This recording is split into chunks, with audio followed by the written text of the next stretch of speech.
Magandang araw sa lahat.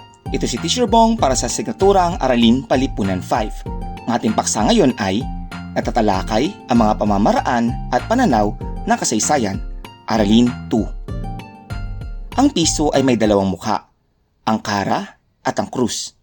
Kahit iisa lamang ito, maaari mo itong mailarawan ng dalawang magkaibang paraan. Depende sa nakikita mong bahagi.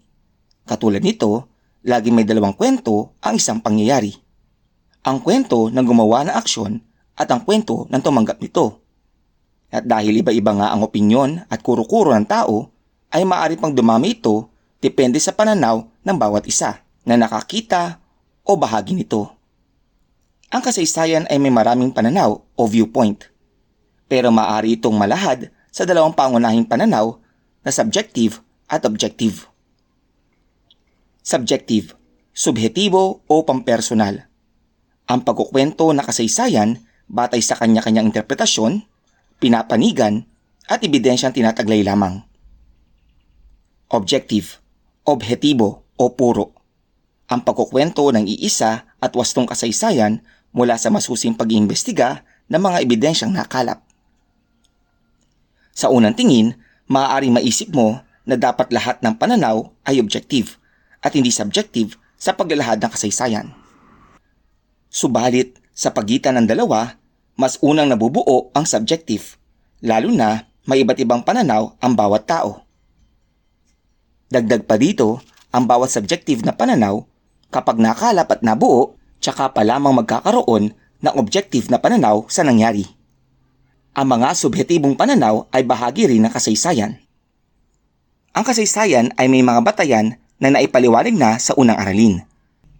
Ang bawat batayang ito ay sumasangguni sa mga pamamaraan o sukatan sa pagkalap ng mga impormasyon. Maraming pamamaraan ang kasaysayan. Tatalakayin lamang natin ang 5 pinakatanyag na mga pamamaraan. Una, source criticism.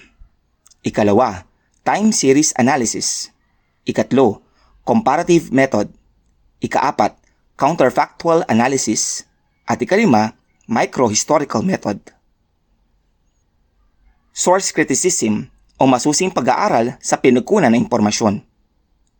Sinisigurado ng mga mananalaysay o historian ang mga impormasyong nakuha sa pagsagot ng mga tanong tulad ng ito ba ay totoo? Sino ang nagsabi? Kanino ito sinabi? At may panig o pinapaboran ba ito? Matapos masagot ang mga tanong na ito, masusukat ang kredibilidad ng impormasyon. Ang pamamaraang ito ay panukat din kung ang bersyon ng kasaysayan ay subjective o objective na pananaw. Halimbawa ay ang kamatayan ni Jose Rizal sa Bagong Bayan. Mayroong mga saksi sa panig ng mga Kastila at Pilipino. Naisulat din ito ng mga mananalaysay kung kaya masasabi na ito ay tunay na nangyari. Time series analysis o pagsusuri ng kapanahunan. Ang paggamit ng kapanahunan upang matukoy ang bahagi ng kasaysayang kinapapalooban ng mga tao at pangyayari. Halimbawa nito ay ang mga kasuotan ng mga babaeng namuno sa digmaan noong panahon ng mga Kastila. Sila ay nilalarawan na nakabarot saya dahil ito ang kasuotan ng mga kababaihan ng panahong iyon. Comparative method o pagkukumpara.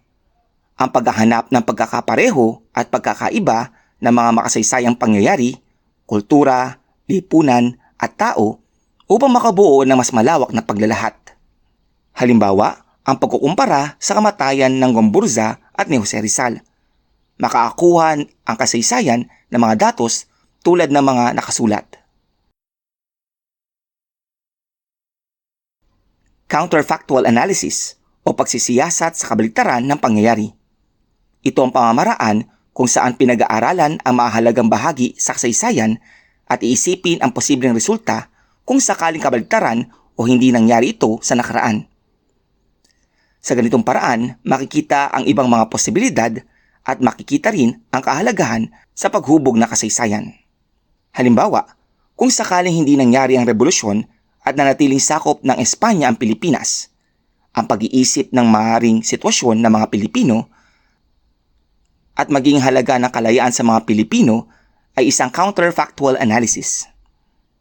Microhistorical method. ang paggamit ng maliit na bahagi sa nakaraan upang bumuo ng paglalahat sa kasaysayan.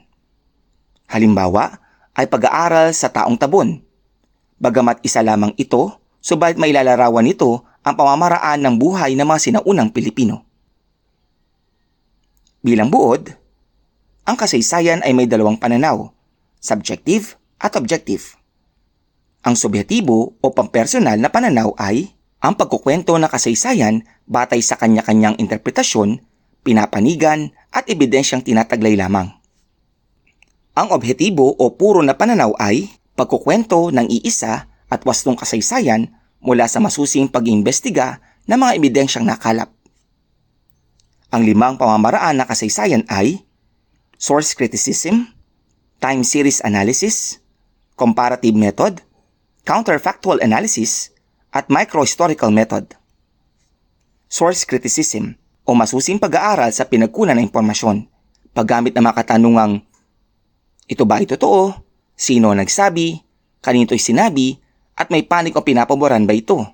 Ito ang pagsigurado na ang impormasyong nakuha ay totoo at may kredibilidad.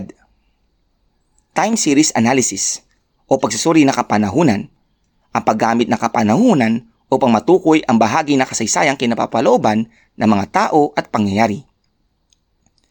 Comparative method o pagkukumpara, ang paghahanap ng pagkakapareho at pagkakaiba ng mga makasaysayang pangyayari, kultura, lipunan at tao upang makabuo ng mas malawak na paglalahat.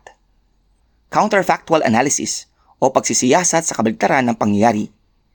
Ito ang pamamaraan kung saan pinag-aaralan ang mahalagang bahagi sa kasaysayan at iisipin ang posibleng resulta kung sakaling kabaligtaran o hindi nangyari ito sa nakaraan. Microhistorical method, ang paggamit ng maliit na bahagi sa nakaraan upang bumuo ng paglalahat sa kasaysayan. Ang susunod na aralin ay natutukoy ang pinagmulan ng Pilipinas batay sa agham, kaalamang bayan at relihiyon. Pakiclick ang like, subscribe at notify icons para manatiling updated sa ating mga bagong aralin. Maraming salamat sa iyong pakikinig. Ako si Teacher Bong na nagsasabing, learning is fun and for everyone.